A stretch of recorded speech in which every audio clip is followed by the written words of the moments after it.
résiste aux orgueilleux, mais il fait grâce aux humbles. Humiliez-vous donc sous la puissante main de Dieu, afin qu'il vous élève au temps convenable. Vous a appelé en Jésus-Christ à sa gloire éternelle. Après que vous aurez souffert un peu de temps, vous perfectionnera lui-même, vous affirmera, vous fortifiera, vous rendra inébranlable. Quel vous êtes attaché est la véritable.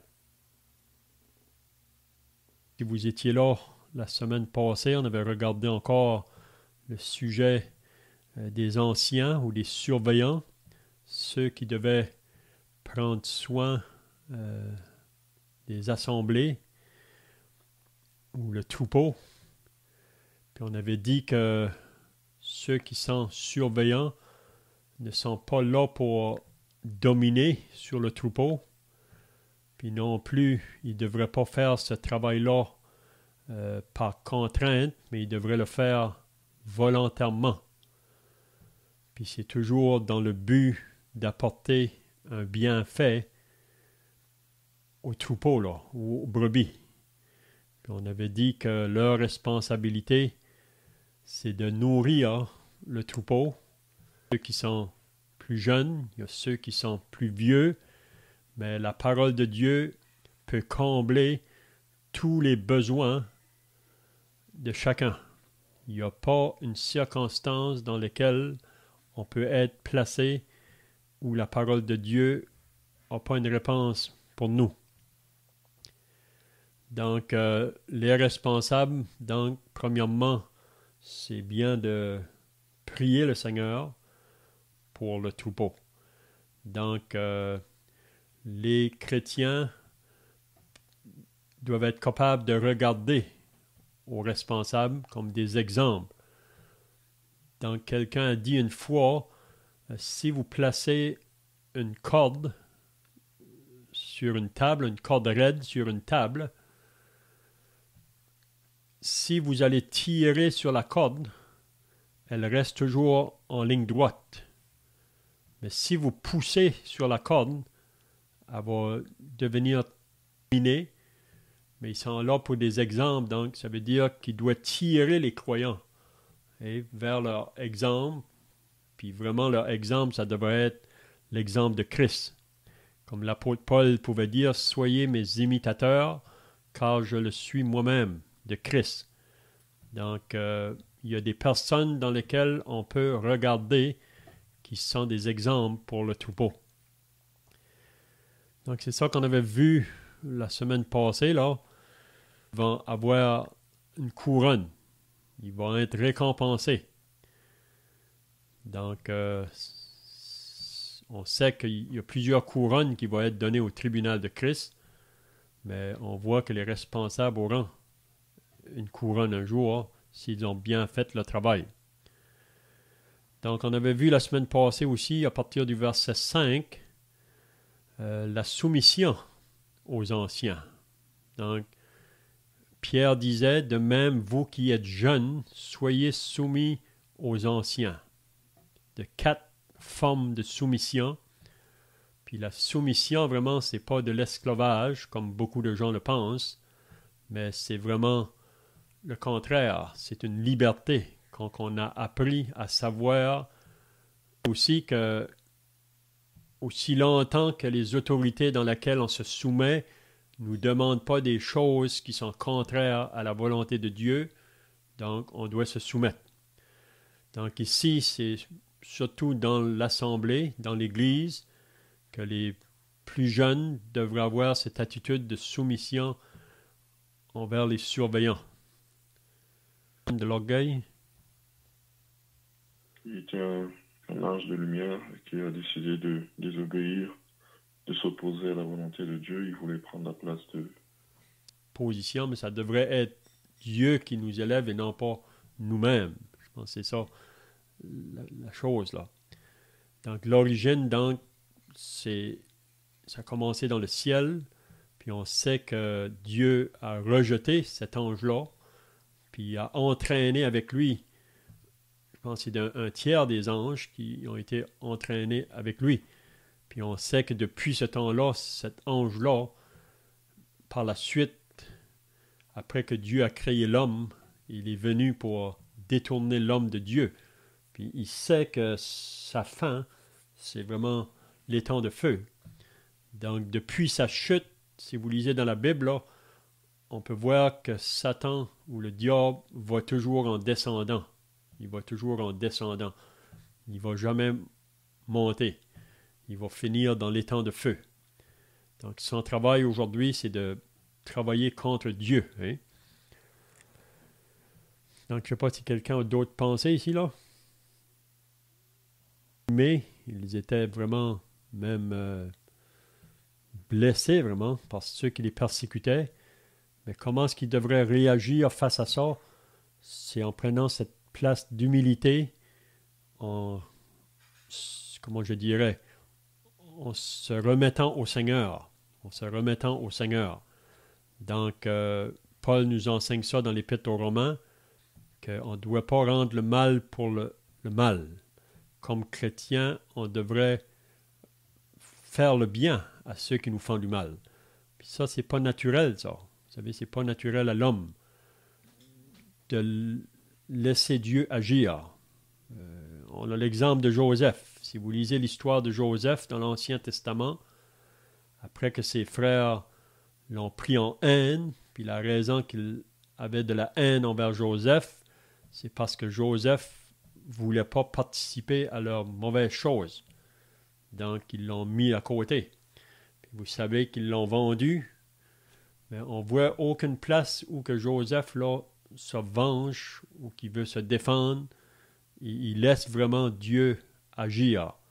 Puis vous savez que Dieu a élevé Joseph bien haut. Et en Égypte, c'est lui qui est devenu le gouverneur. C'est lui qui a pris charge de toute l'Égypte à un moment donné. Donc on peut voir sa condition d'humilité, mais il a laissé Dieu faire l'œuvre. Puis c'est Dieu à un moment donné qui l'a élevé dans la position où il était. Donc c'est ça qu'il veut nous dire ici. Humiliez-vous donc sous la puissante main de Dieu, afin qu'il vous élève au temps convenable. Donc partout où on est, vous savez, naturellement, on veut avoir la première place. On veut être le plus fort, on veut être le plus grand, mais dans le royaume de Dieu, ça ne devrait pas... Si Dieu veut me placer à une telle position, c'est lui-même qui va le faire. On laisse ça à lui. Mais quand on veut le faire par nous-mêmes, souvent, ça c'est l'orgueil, puis on veut mettre les autres de côté, si on peut dire. Là. On va faire du mal à ceux qui sont dans notre chemin. Hein? Donc, humiliez-vous donc sous la puissante main de Dieu, afin qu'il vous élève au temps convenable. Donc, on doit laisser Dieu agir. Et c'est lui qui marche devant nous comme le bon berger, puis on devrait le laisser agir dans nos vies de chaque jour. Donc, je ne sais pas si vous avez d'autres pensées ici, là. C'est vraiment intéressant parce qu'on voit cette Moabite, vraiment, elle était vraiment une étrangère, hein, mais on peut voir l'attitude de cette jeune femme-là, là, humble, même face à sa belle-mère, Naomi. Puis tout le long du livre, on voit que cette femme-là avait cette attitude d'humilité. Puis on voit qu'à la fin, le Seigneur l'a élevée, si on peut dire. Donc, il y a beaucoup d'exemples dans la parole qu'on voit des personnes qui avaient cette attitude-là. Que c'est la personne, mais Dieu va résister à ça. Dieu ne peut pas prendre plaisir. Parce que quand on est orgueilleux, vraiment, on veut s'élever nous-mêmes, donc on veut mettre les autres de côté. Et on veut ôter ceux qui sont dans notre chemin, là. Mais comme chrétiens, le Seigneur nous demande de nous laisser à lui, si on peut dire, dans ses mains. Peut-être qu'on peut lire un passage pour aider à comprendre ça. Là, c'est dans Philippiens. Philippiens au chapitre 2. Philippiens au chapitre 2.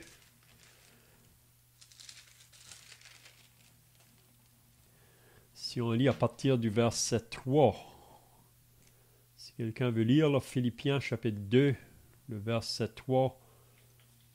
Peut-être qu'on peut lire, jusqu'au verset 11 vraiment. Philippiens 2, à partir du verset 3. De parti ou par vaine gloire, mais que l'humilité vous fasse regarder les autres comme étant au-dessus de vous-même. Que chacun de vous, au lieu de considérer ses propres intérêts, considère aussi ceux des autres.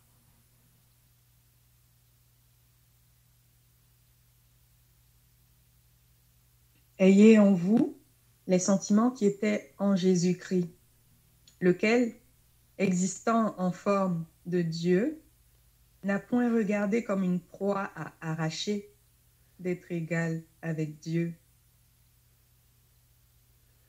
Mais s'est dépouillé lui-même en prenant une forme de serviteur, en devenant semblable aux hommes, et ayant paru comme un simple homme, il s'est humilié lui-même, se rendant obéissant jusqu'à la mort, même jusqu'à la mort de la croix. C'est pourquoi aussi Dieu l'a souverainement élevé et lui a donné le nom qui est au-dessus de tout nom, afin qu'au nom de Jésus, tout genou fléchisse dans les cieux, sur la terre et sous la terre, et que toute langue confesse que Jésus-Christ est Seigneur, à la gloire de Dieu le Père. Amen.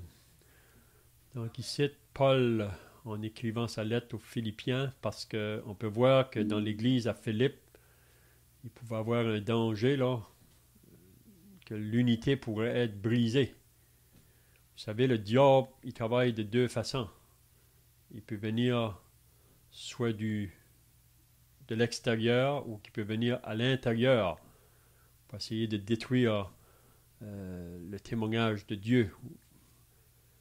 Puis à Philippe, l'unité pouvait être brisée là. On peut voir ça au chapitre 4, que Paul a dû reprendre deux sœurs. Il y avait eu un conflit, mais il voulait que ça puisse s'arranger là.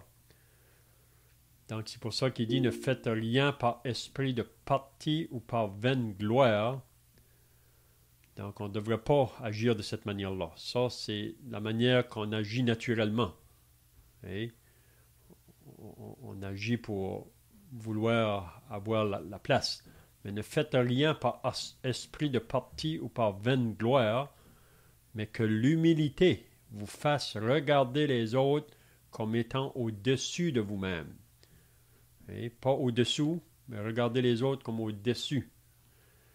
Que chacun de vous, au lieu de considérer ses propres intérêts, considère aussi ceux des autres. Donc, ça veut dire qu'on considère. Et de ne pas toujours vouloir avoir raison, ou c'est moi qui ai raison.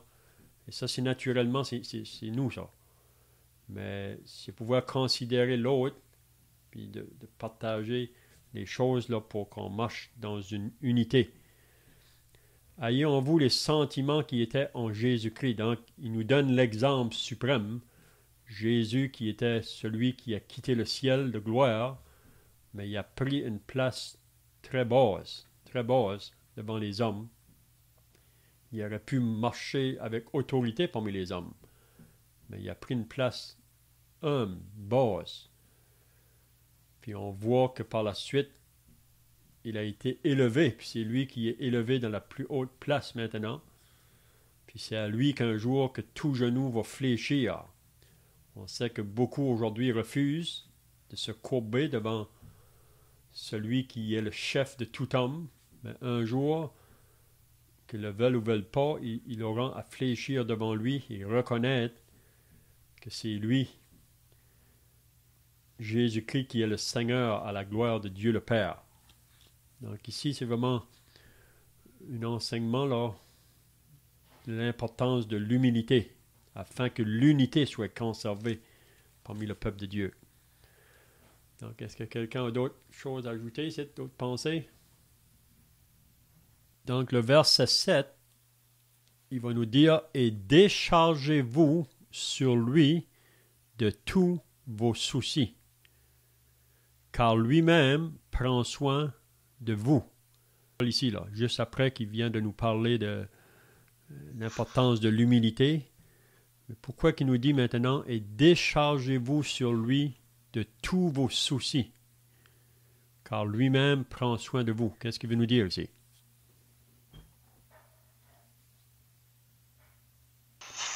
On est sous les problèmes dans ses mains. L'inquiétude, ça veut dire un peu la même chose, car lui-même prend soin de vous. Donc, face à des circonstances, des événements qui arrivent dans nos vies, vous savez que naturellement, on veut essayer d'arranger nos difficultés par nous-mêmes. Puis souvent, c'est ça qui peut nous amener des difficultés parfois. Mais de décharger sur lui, placer nos soucis sur lui. Et ça peut être à la maison, ça peut être au travail, ça peut être à l'école, quand on est pris par des soucis ou des inquiétudes, parce qu'on vit dans un monde qui n'est pas facile, un monde qui est tout au contraire de la volonté de Dieu. Mais comme croyants, on devrait venir au Seigneur, remettre à lui tous nos fardeaux, décharger sur lui tous vos soucis, tous vos fardeaux, tous vos inquiétudes. Même Paul le dit dans l'Épître aux Philippiens aussi, là, ne vous inquiétez de rien, mais en toute chose, faites connaître vos besoins à Dieu. Tous vos besoins à Dieu. Puis la paix de Dieu qui surpasse toute intelligence gardera vos cœurs en Jésus-Christ. Donc c'est là qu'on doit aller.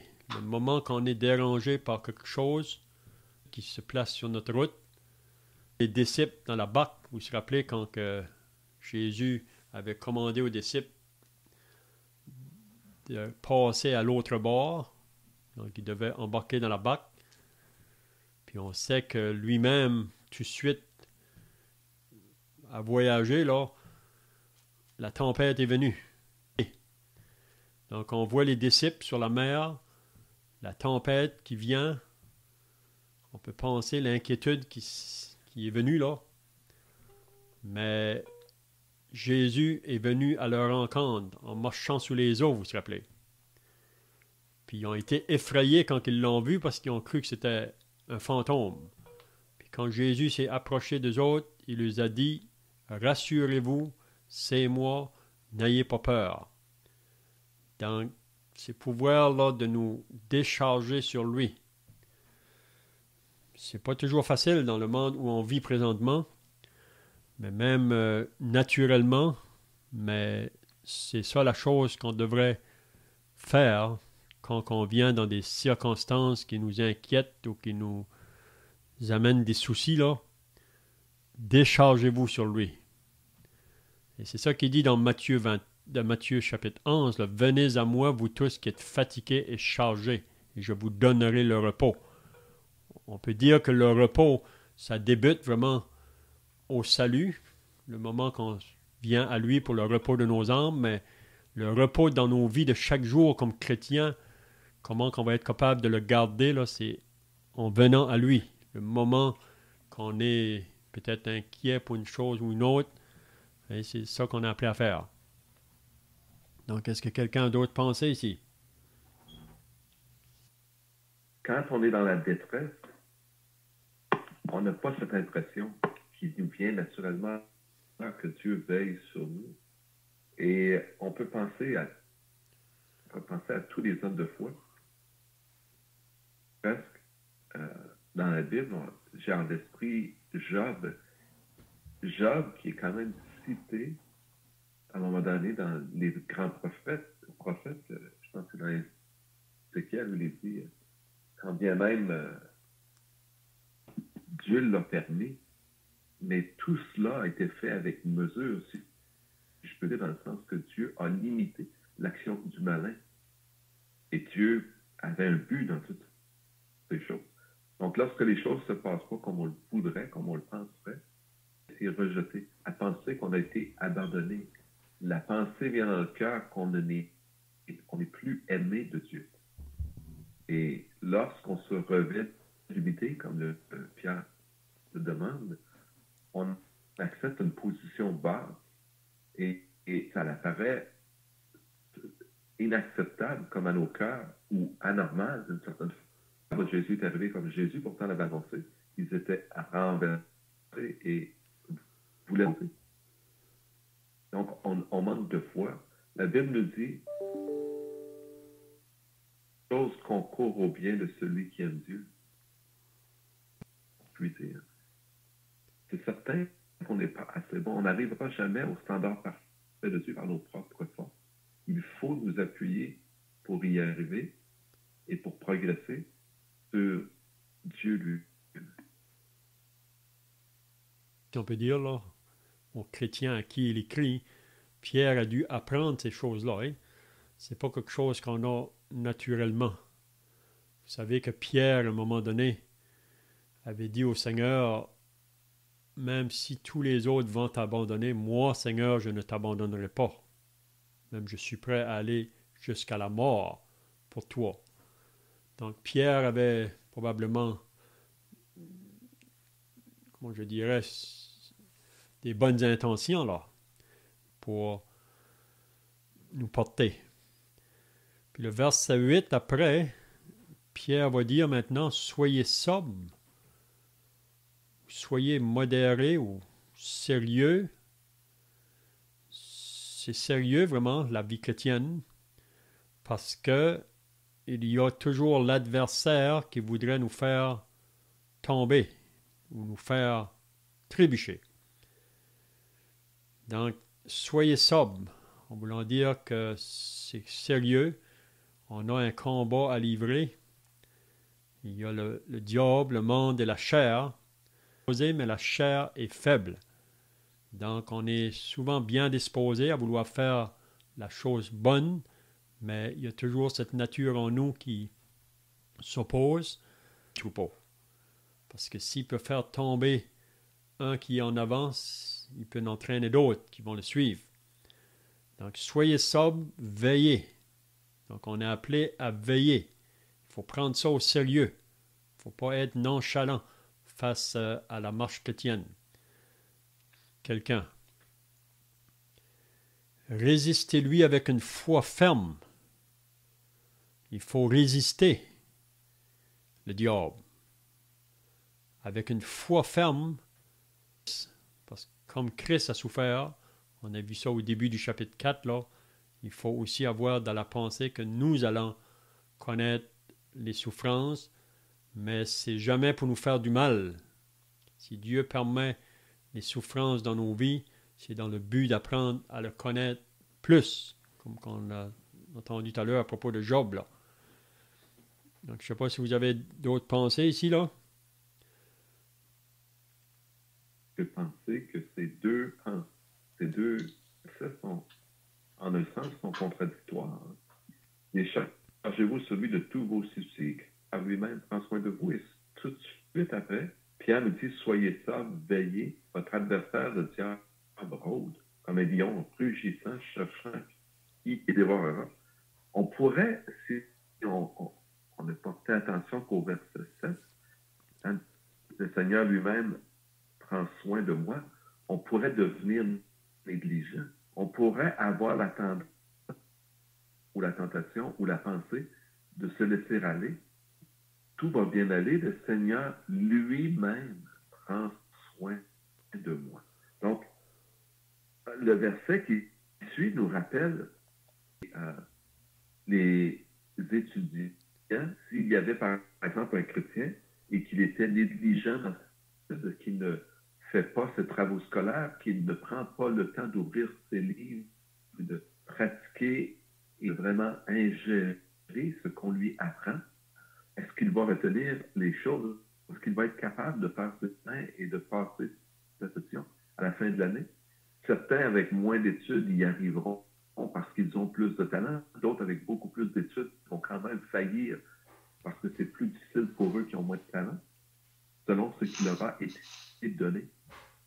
Mais ce que le Seigneur s'attend de nous, c'est pas tellement qu'on se laisse aller et à la fin, il va nous faire passer notre examen quoi qu'il advienne. Mais Dieu, dans les circonstances, il est avec nous et il nous supporte. Et si nous faisons ce que nous pouvons, ce qui est de notre mieux, le Seigneur est avec nous, même si nous échouons. Le Seigneur, j'en suis conscient, m'a souvent protégé d'erreurs dans mon travail parce que j'y appliquais, je dis parce que je comprends que j'appliquais au cœur, je voulais. Et le Seigneur a permis, d'une façon ou d'une autre, que je découvre des erreurs que je n'arrête pas. Des fois, c'est juste une personne qui m'appelait et qui me posait une question ou deux, et ça m'a fait voir les erreurs que j'avais faites. Mais ce que je veux dire, surtout, c'est de ne pas se laisser aller, la tentation que la chair l'emporte, que la paresse l'emporte, c'est qu'on ne fasse pas ce que l'on a à faire, ce que l'on sait faire, ce que l'on peut faire. Dieu, lorsqu'il dit qu'il prend soin de nous, ça ne veut pas dire qu'il va nous mettre de côté et nous empêcher de faire face aux circonstances dont on est coupable, aux conséquences de notre négligence, en certaine façon. Donc, le Seigneur, bon, il est gracieux, mais nous aussi, nous croyons que nos enfants dévient. Nous croyons bon de les reprendre pour les fortifier, pour leur enseigner la conséquence de ne pas faire ce qu'ils ont à faire. À la fin, Job a eu une autre connaissance, un autre niveau, on pourrait dire, de connaissance de Dieu. Et il s'est déclaré lui-même coupable. Sa bouche qui cherchait à le justifier auparavant était maintenant une bouche qui le condamnait lui-même. Et il s'est repenti sur la scène. Donc, c'est vraiment, le Seigneur continue de veiller sur nous. Il peut permettre les épreuves. Il ne fera pas à notre place ce que nous pouvons faire, mais il nous appuiera afin que nous allions plus loin encore avec lui, que nous puissions réellement aller au-delà de ce que la chair peut faire. Le Seigneur disait, vous savez, ce qui va arriver. L'autre et non pour votre bien-être. C'est ce que Dieu, c'est ce que Jésus a fait. Donc, Dieu nous amène à un niveau qui nous dépasse et où nous ne voulons pas même aller. Si je veux être honnête, je pourrais dire cela. Je ne veux pas aller jusque-là. Moi, parfois, je vais m'arrêter ici. Là. Il y a beaucoup de choses qu'on pourrait dire en rapport avec ça. C'est ce contraste, en d'autres mots, entre ces deux versets, le verset 7 et le verset 8, qui m'amène à réfléchir et à me dire, mais où est-ce qu'on va avec ces choses qui semblent contradictoires? Le temps est passé, donc la semaine prochaine, on pourra continuer à partir du verset 10. Donc, si un frère veut terminer par la prière, ensuite on pourra chanter un cantique si vous voulez.